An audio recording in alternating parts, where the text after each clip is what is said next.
Hi guys, how you doing? And welcome to episode 3 of Richard's Rants. Today we're going to be talking about driving. Before we carry on, as always, remember the views contained in this video are mine. And if you're offended by anything in the video, then sorry, you shouldn't really be watching it. And there might also be some naughty words in there as well as I get going.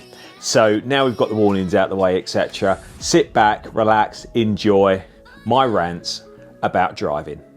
Okay, let's talk about speed. Now, I know what you're going to say.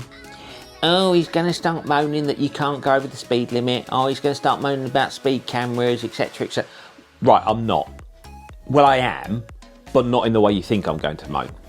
So speed cameras, let's talk about speed cameras first of all.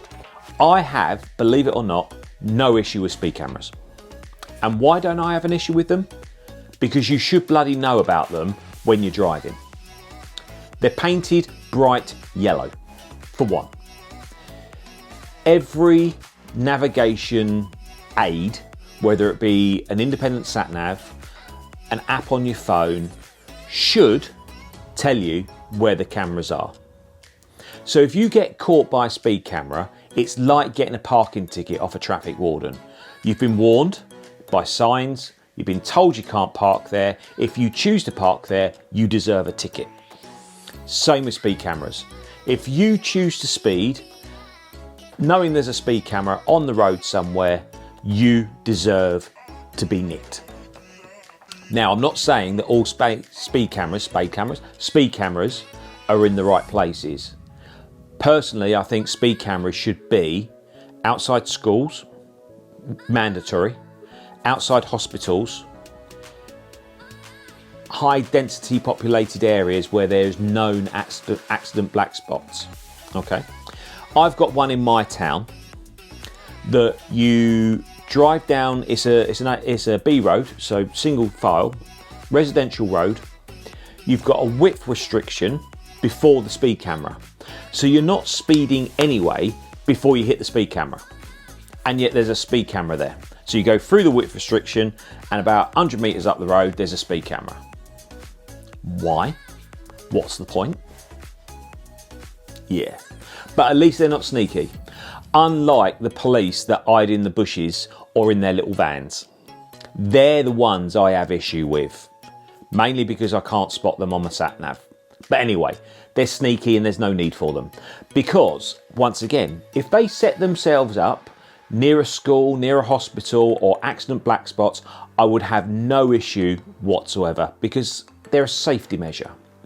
However, how many times have you been driving and seen a policeman hiding in a bush on an entrance to a shopping centre, across a bridge on a motorway, or on an A road where bikers go up and down, or on a country lane?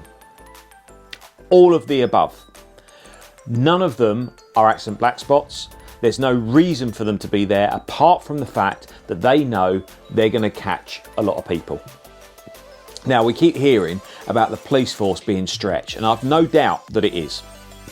I have sympathy for the police because they are being pulled from pillar to post, and you know, let's be honest, a policeman these days has a lot less control than say 20, 30 years ago when they just give people clips around the ear roll and do whatever they wanted.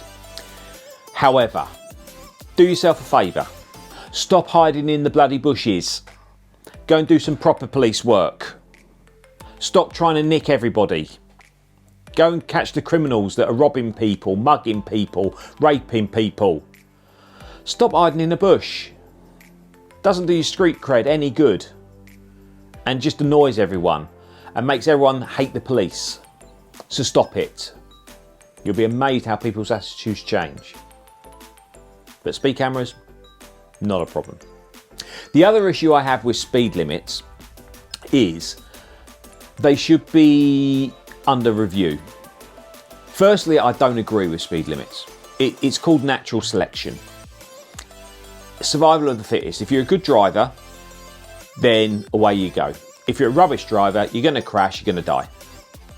Got no issue with that, okay?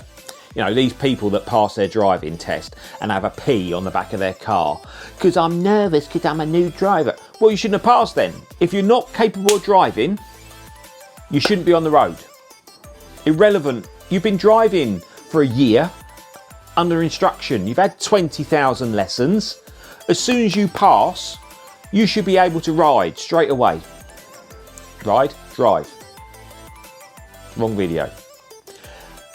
Don't put a P on your car because it just makes you a target. So we're talking to targets, speed limits. What was I saying? There should be a curfew on speed limits. If you're going to impose speed limits, there should be at least a sensible curfew. How many times have you driven late at night, early in the morning, nothing else on the road, and you've had to hit the speed limit because you even know there's a camera about, or that big xenon light behind you is a police car, or whatever the case may be? Yeah. Prime example, I was driving back from London not so long ago on the M25. Now, as ever, there had been roadworks on the M25. M25 is like DFS. With DFS, it's always a sale. With M25, there's always roadworks all year round. So anyway, they cleared these roadworks. What they hadn't done is stopped the variable speed limits. Now, we all know on the M25 that if the variable speed limit is up, you have to hit that speed limit, otherwise you're going to get flashed. So it's flashed up 50 mile an hour. I'm driving at 11, half 11 at night. There's a handful of cars on a 4-lane motorway. We're all doing 50, apart from one prat who glides past me and gets flashed. Point proven. Why? Even if you say between midnight and 4 o'clock in the morning, speed limits are abandoned, you can do whatever you want on the roads, happy days. Because there's just no point. Because then you don't have to have police out and about, patrolling. They can be going to, other stuff. Again, I'm helping the police save their resources. What's wrong with that? Less cars on the road, more speed. Winner, winner. During the day, those people that drive just under the speed limit, how frustrating are they? Especially if they're out in rush hour. Now, generally, if I'm getting in a car, there's a purpose. I'm either driving to somewhere to go to work, shop, or whatever, or I'm driving to meet someone, or I'm driving to pick up someone, or whatever. There's a reason I'm sitting in my car. And I want to get to my destination as quickly and as painlessly as possible. You sitting at 2 miles just under the speed limit really frustrates me, really annoys me. I'm constantly checking to see if I can overtake you, and when I get to my destination, I've got the ump. So you are fair game as far as I'm concerned. If you're not hitting the speed limit, which should be a minimum speed, I have the right to knock you off the road. I don't see why not. Because all you're doing, I'm out for a little drive. 2 mile an hour under the speed limit on a straight line. As soon as you hit a corner, you're braking as hard as you can, aren't you? Because, I don't want to go around this corner very fast. The government has ruled that particular road, whether it be a straight or a corner, you can go at this particular speed. It's safe to go at that speed. So why are you slowing down for the corner that you don't need to slow down for? And causing me more delay, more frustration, and more craning of my neck as I'm trying to get past you. Drive at the speed limit. It's there. Big red circle, number in it. You can't miss it. Hit it. Old people. All right. How many old people do you know that drive but struggle to walk? Who can't see their hand in front of their face? Who can't control their bladder? And yet they're allowed to drive a missile, for all intents and purposes. What do they do it on? Faith?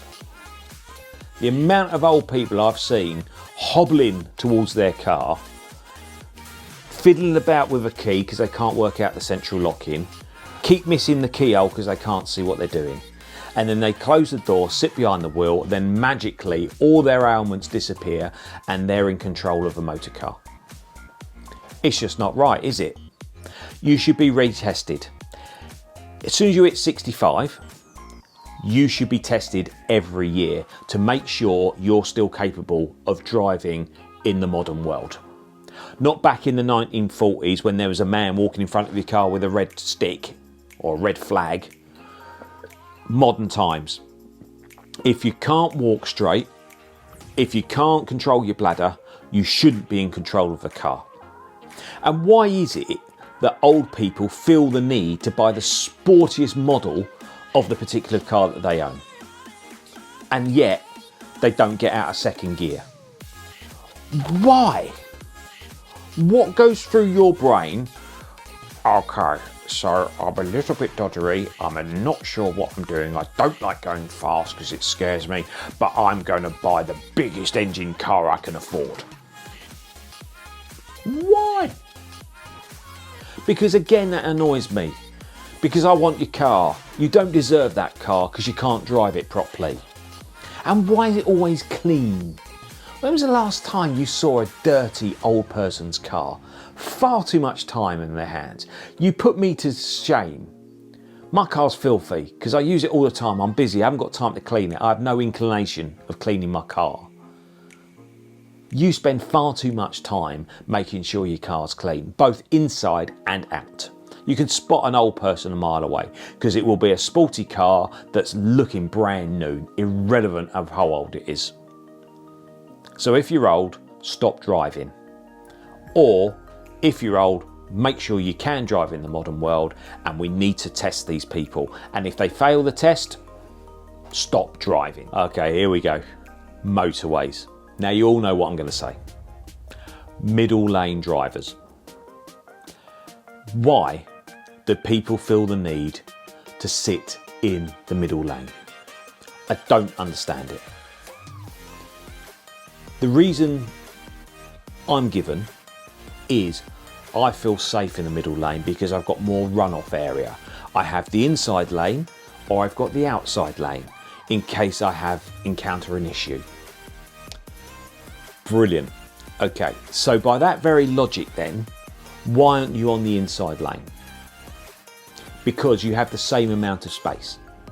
When you're on the inside lane, you have the hard shoulder.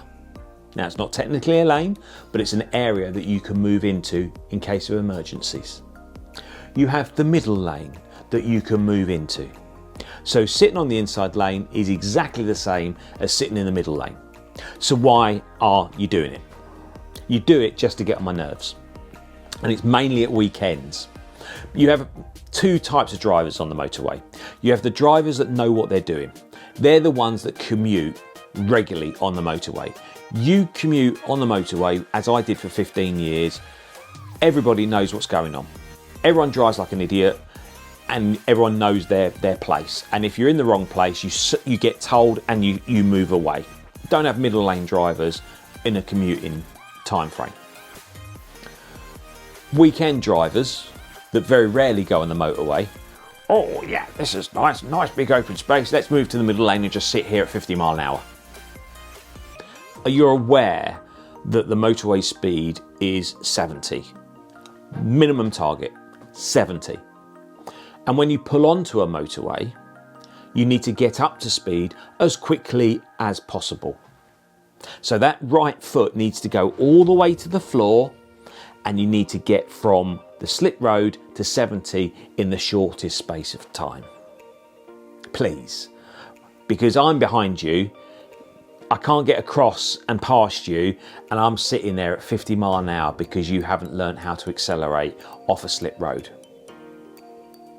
Another thing about slip roads, why do people indicate when they go onto a motorway from a slip road? I've never understood it. Where are you going to go otherwise? I'm on the slip road. Oh, I might drive into that field. I better indicate left. If you're on the slip road, pretty much 100% of the time, you're going to be joining the motorway. Everyone on that motorway knows you're going to be joining that motorway. Why are you indicating? There's no need. I don't get it. Where else are you going to go? To overtake, I get that.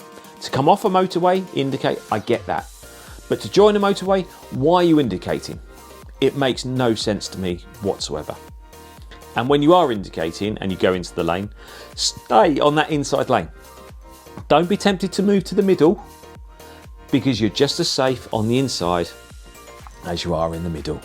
Unless you know where 70 mile an hour is on your speedo or above, then you can go into that middle lane. If the inside lane is not clear, you overtake and pull back in as soon as possible. Thank you. Also, on the motorway, if you're stuck in traffic, which we all are, again, I spend a lot of time on the M25. It's always nose to tail traffic and you're crawling, okay? These people that leave too big a gaps between cars really winds me up. I don't understand why you've left 4 or 5 car lengths between you and the car in front. What's it going to do? All of a sudden do a U-turn and come steaming at you? Is it going to reverse into you? No, it's not. Push along. It's like queuing. You wouldn't leave a massive gap queuing because you know what's going to happen. Someone else is going to nip in front of you. So don't do it on the motorway, because what happens is you leave a massive gap, someone moves into it, I get shunted backwards. And I keep getting shunted backwards and further from my destination. There is no need to leave a massive gap when you're in traffic. Nose to tail, jobs are good. I don't get the gappage. It just makes no sense to me.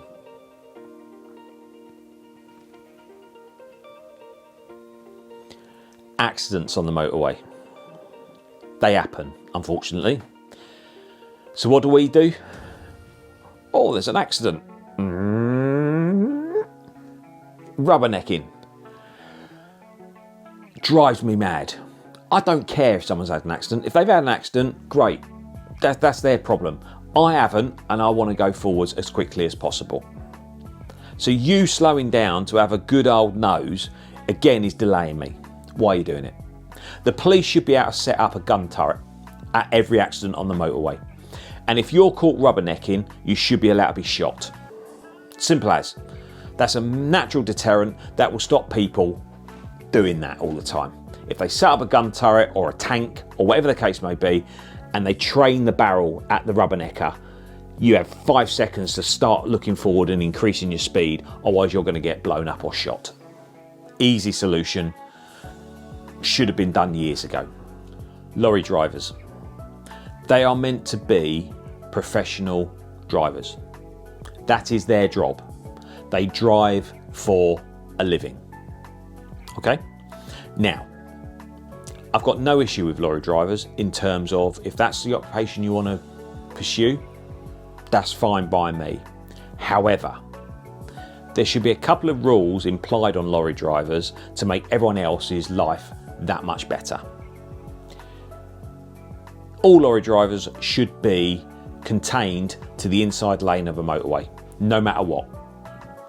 As far as I know, all lorries are restricted to a certain speed, whether it be 55, 60, whatever the case may be. Okay, so stands to reason then, if a lorry in front of you and you're another lorry is going at 55, 60 mile an hour, you ain't going to go much quicker. If you pull out to overtake, yeah, you're limited to 55, 60. So you won't be able to go past the lorry in front. Having said that, if the lorry on the inside lane is going a little bit slower, then there is a possibility that you're going to overtake. But it takes you 20 miles to do it. And in the meantime, all the idiots from the middle and inside lane have moved to the outside lane. So you get your 60 milers, you get your 70 milers, your 80 milers and your 90 milers and your 100 mile an hour drivers all sat in one lane because you can't be bothered just to sit, relax and drive behind another lorry, especially on a dual carriageway. You greedy git. Not only is there only 2 lanes for everybody to squeeze onto, but you've decided in your infinite wisdom that because you've got a little bit of a draft, that you feel you're a racing driver and you're going to pull out and slingshot the lorry in front of you. Newsflash, when you pull out, you lose that drafting effect and you're going to slow down. And it's going to take you 20 miles, if you're lucky, to get past the truck in front of you. In the meantime, there is a queue of traffic 30 miles long behind you. And everyone's getting the ump, just because you're selfish. So all lorries should be stuck to one lane, the inside lane, no matter what. And they shouldn't be allowed to drive between certain times. So if we're going to have our curfew for speed between midnight and 4 o'clock, lorry drivers, you should be driving outside of rush hour. I don't care. If you want to get your delivery into a town, you should be getting there before 5 o'clock in the morning. Lorry drivers should only be allowed to drive between 11 o'clock and 5 o'clock in the morning. Any other time of day, you're not allowed because you just cause problems. Because us genuine people that need to go to places during the day get stuck behind you and it's not fair. Simple as that. However, lorry drivers, I think it should be legitimately, if someone cuts you up or someone is going lower than your limited restricted speed, you should be allowed to ram them off the road. I'll give you that. You can have that for free, okay? So if you get Granny Jones in front of you doing 50 mile an hour on a dual carriageway or on a motorway on the inside lane, you should be able to bump them off. No questions asked. Happy days. And also you should be able to smack a lorry in front of you if it's not going at its top speed. You should be able to give it a little shunt just to help it on its way. I'll give you that. But any other thing, stay in your own lane, drive between a certain time, give us all a bit of a breather. Okay, the final one. I've left the best till last. Are you ready? Women drivers. Yeah, you knew it was coming, right? So, women drivers. They're not capable of driving, are they? Let's put it out there. Let's be honest with it straight away. Okay, they are meant to be fantastic at multitasking. All right, and they're proud of the fact that they can multitask. Quite right, they can multitask. But every task they do while they're multitasking, they don't actually complete, do they? Because they're thinking, oh, I'm doing this task. Oh, there's another task. Oh, there's another task. Oh, and they don't actually finish. So when you're trying to drive, have a sing-song, do your makeup and everything else, you're a hazard. Because you can't do one thing at a time. Women are genetically unable to concentrate on one thing at a time. They have to multitask because they think they can. Driving is one task. You should be concentrating on driving.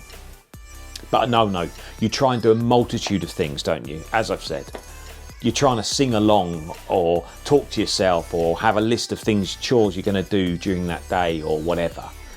You're also trying to paint your face, make sure your hair is okay and everything else. Checking your nails. Oh, WhatsApp message. Who's that? Doesn't work, does it? Driving should be solely driving. Difference between a man and a woman in a car when they're driving. When a man drives, they don't talk, they don't speak. They just drive along. They might whistle a merry tune to the radio or listen to the radio, but they don't talk. They're just concentrating on the road because they're looking for snipers. You know, the old policeman in the hedges. Women don't shut up when they're driving. Constantly either singing or talking, looking at you as they talk to you because they want that face-to-face contact. Look where you're bloody going. Please. It's not difficult. Parking. Why do women find parking so difficult? And why do they find choosing a parking space so difficult? You take a woman to an empty car park, you'll be there for hours because they don't know where to park. Oh, I don't know. There's so much choice. I don't know where to park. And then when they do choose that parking space, they can't reverse into it, can they?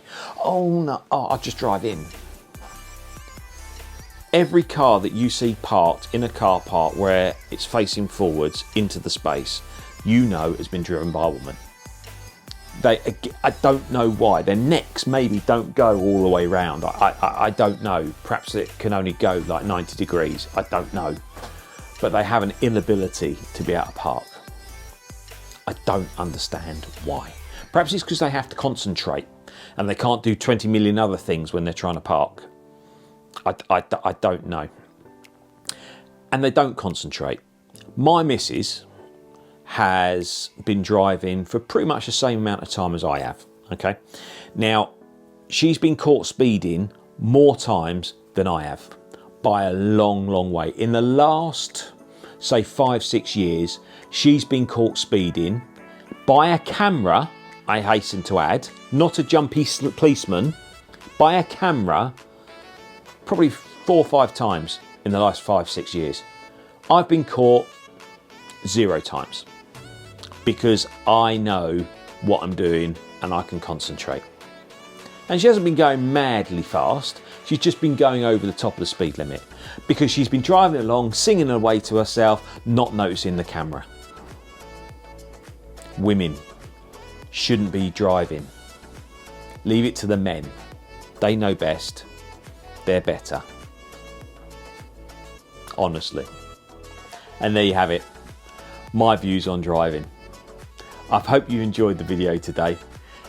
By all means, drop me some comments below of anything you agree, disagree, whatever the case may be. Feel free to let me know.